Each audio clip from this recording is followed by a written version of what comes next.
biztosította, a kormányzat kimondottan jót tesz, hiszen évről évre bemutatkozhatnak Magyarországon, sőt termékeiket is árusíthatják az üzletlánc polcain.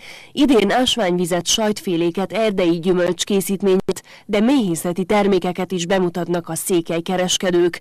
A Magyar Hetek egy időben zajlik Budapesten a Hungexpo idegenforgalmi turisztikai vásár. A szállások mellett, a klasszikus szállások mellett egyre inkább ráhangolódunk és igyekszünk ajánlani programokat, hisz egyre inkább látszik, hogy csak az, hogy van egy jó szálloda, egy jó panzió, az önmagában nem elég. Szükség van azokra a programokra, látványokra, eseményekre, élményekre, amelyek mentén jöhetnek a vendégek ide, és hát nem csak alusznak, hanem jó, tehát különböző eseményeken, programokban vesznek részt.